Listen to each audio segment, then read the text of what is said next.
right, everybody, we're back with a brand new Cabral Concept. I want to talk about, and I know that you've been hearing about this. If you haven't, well, you probably haven't been on social media. You haven't been listening to the major podcasts, but there's a lot of news now around phthalates. Even though this is something that we've been talking about in our community, I talked about it in the rain barrel effect, and this is a real health concern.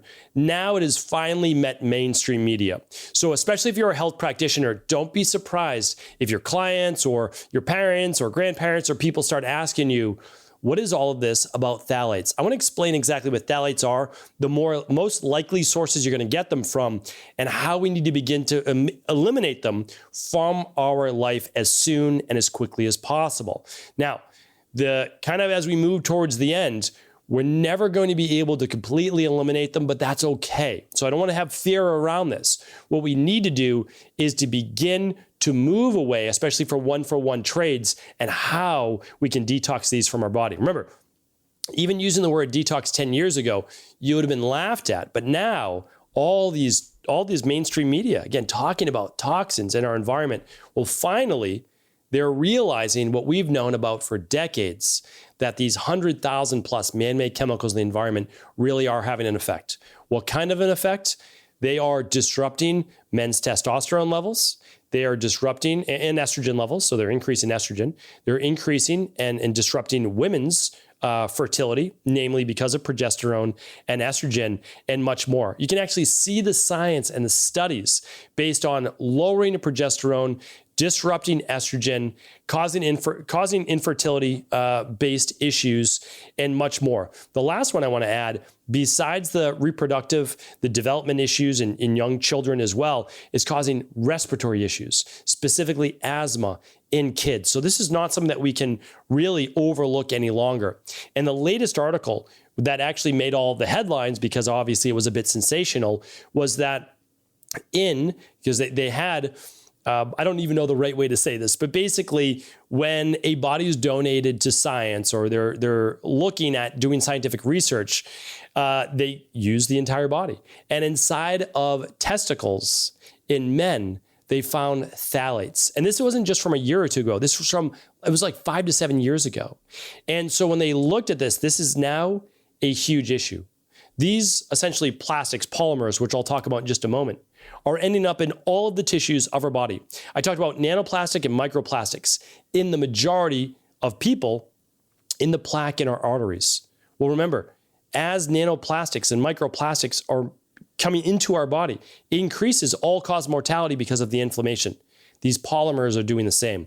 Let's start to look at this right now. All right, so if you're not familiar with phthalates, they're a group of chemical compounds primarily used as plasticizers. And what that means is basically it's substances added to plastic to increase their flexibility, right? So how you can crush a plastic bottle or twist something like a Tupperware cover, there are phthalates added to those that allow for that pliability, flexibility, transparency in a plastic, as well as the durability.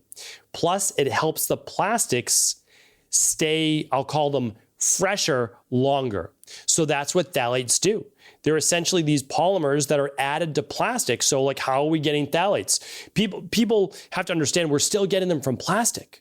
So one of the solutions, of course, is to be able to use less plastic. I'll give you which ones are most invasive, but you were really getting phthalates from our plastic use, because the phthalates are added to plastic, all right? So the phthalates are specifically derived from phthalic acid, which is modified to create various phthalate esters. And the esters then are woven in with the plastic, right? So that's essentially how the manufacturing is done. Where are we most likely exposed? PVC. Now, this is a problem. This is why I say we can't live in fear, because we have to understand is that whether it's medical devices or medical tubing or even the pipes that plumb in our water are typically in PVC piping, right? So polyvinyl chloride, that's what PVC stands for. As well as food packaging. Think about all of the saran wrap and the plastic wrap that's over all different foods.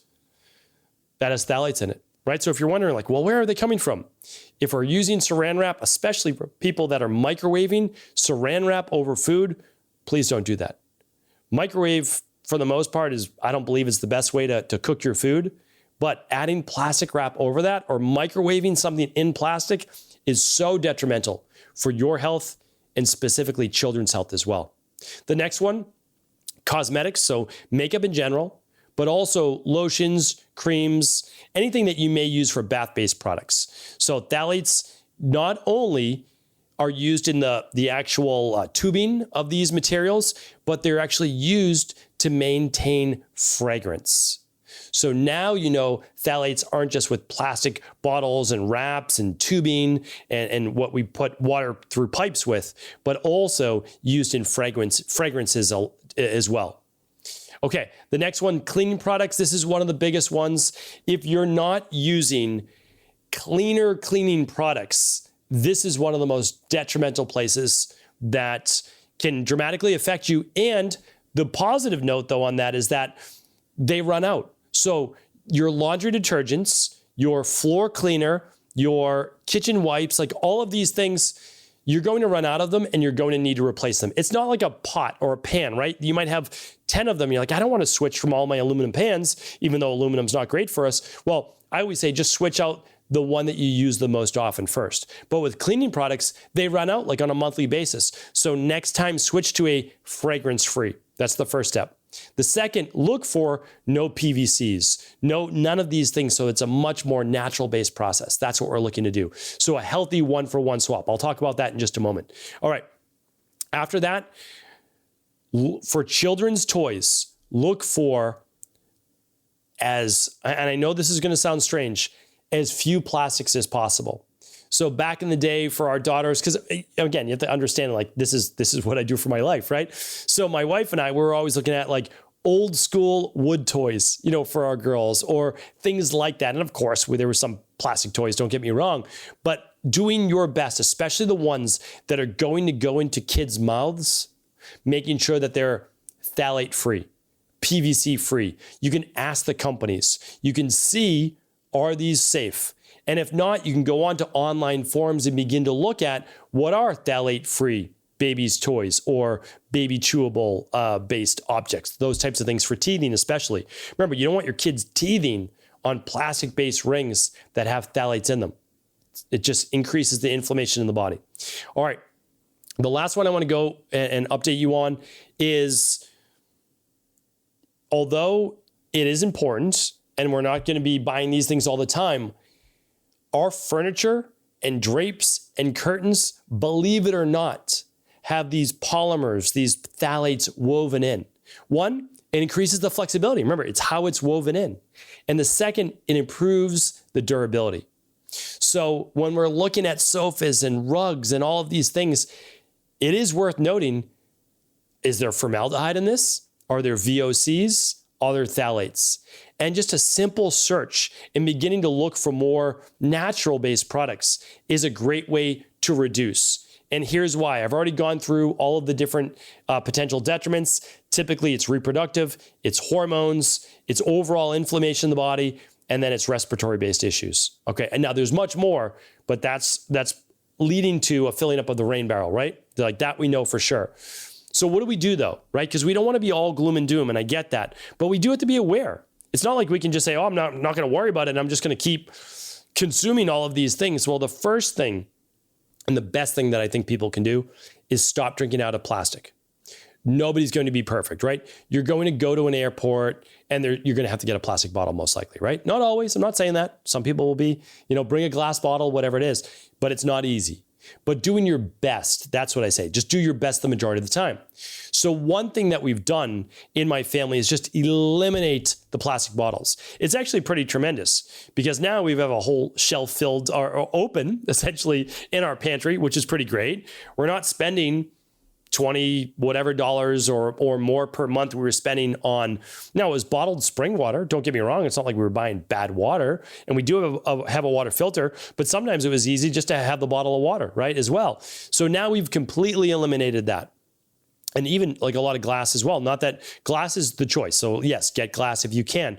But I've just used now an under the water reverse osmosis, which I love. Click of the switch and you've got now filtered water. And it filters out all the PVCs from the water coming in from your city. So that's pretty tremendous and gets rid of obviously all the metals and fluoride and chlorine and all of that.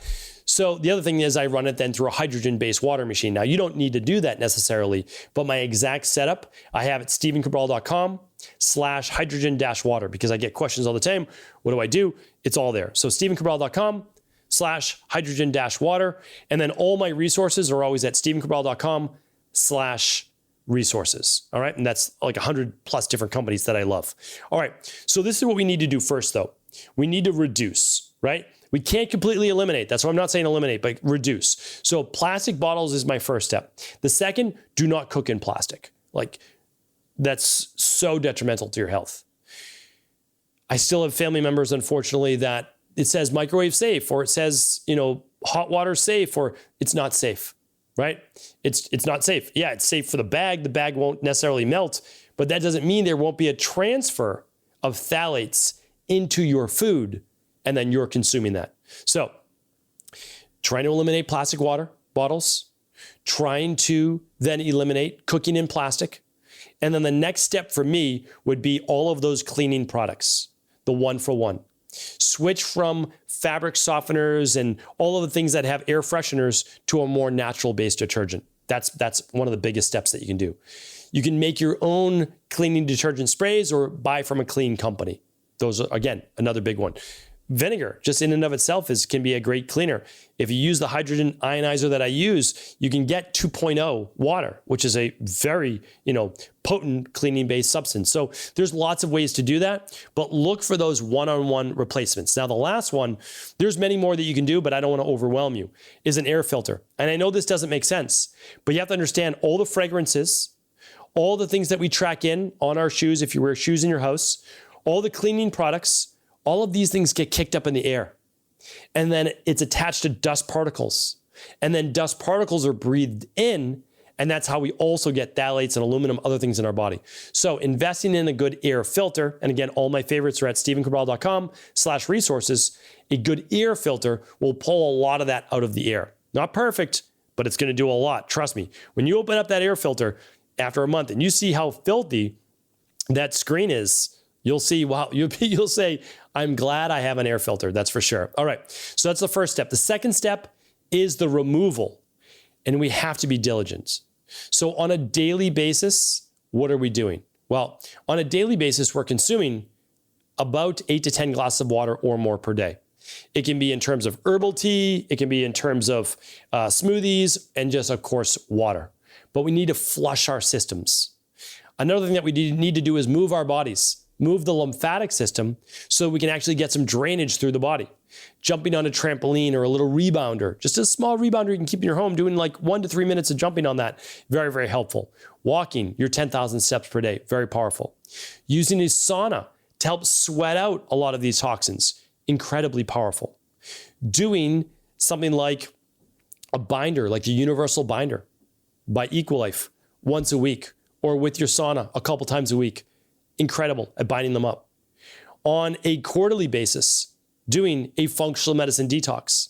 The one that I've used in my practice now for well over a decade is at stephencabral.com/detox. You don't have to use that exact one, but it works. And if you want to also model or do something like it, at least use that as, because we know it works, right? So begin to use that. Those are all the ones I recommend, plus getting in your 7 to 9 servings of fruits and veggies every day. Organic whenever possible. If not, follow the Clean 15 and the Dirty Dozen. And I'll link that up today again at stephencabral.com/3057. I'll try to put as many links there today as possible. Why 7 to 9 servings of fruits and veggies every day? 1, high water content. 2, lots of fiber, which helps in binding as well. And 3, powerful antioxidants that squelch free radical damage and inflammation in the body. They cannot be gotten from any other foods. Don't get me wrong, proteins are amazing for the body. Healthy fat like olive oil, fantastic for the body. But nothing replaces the fiber and antioxidants and the polyphenols that you get from eating a rainbow of colors, the blues, purples, orange, yellow, and much more. So yes, I recommend something like the daily fruit and vegetable blend that can be used on a daily basis, but it's not going to replace still eating at least the other 7 to 9 servings of fruits and vegetables every day. So these are all things that you can do on a daily basis, and then more so on a quarterly basis with a functional medicine detox. I can't stress it enough. The world is not going to change. We are going to change our internal worlds. We're going to change one house at a time. The foods that we consume, the water that we use, the air that we can breathe, all of these things, the cleaning products, the cosmetics, that's what we can change. But trust me, after a while, when all of these big, tech and agra and pharma and all these companies see that we're not buying these things anymore, they're going to have to change, because what affects them is their bottom line. So continue to support healthy companies doing the right things. There's over 100 different companies that I don't own at stephencabral.com/resources. All of those companies are things that I use with my family, myself, in my home. And of course, if they're helpful, I hope that, of course, you'll help support them. They're great companies. And the bottom line is this: unfortunately, we need to continue to reduce, continue to remove from our body, and then repeat that really for the rest of our life. But the nice thing is this: it's not too much to ask, because if we do this, we're rewarded with abundant health, abundant energy, abundant vitality for life. So hopefully this was helpful. Of course, if it was, please do share this message with anyone you believe it could serve. And that is the link, stephencabral.com/3057 for today's show. Take care, everybody. I'll be back with a brand new Cabral Concept tomorrow. Thanks so much for tuning into today's show. Before you go, don't forget to hit that subscribe button. I want to make sure that you're getting our daily content, not missing out on anything functional medicine, wellness, weight gain, weight loss, anti-aging, living longer, stronger, and all of the most cutting-edge research. And if there's any topics you want to hear, feel free to leave them in the comments below. Take care.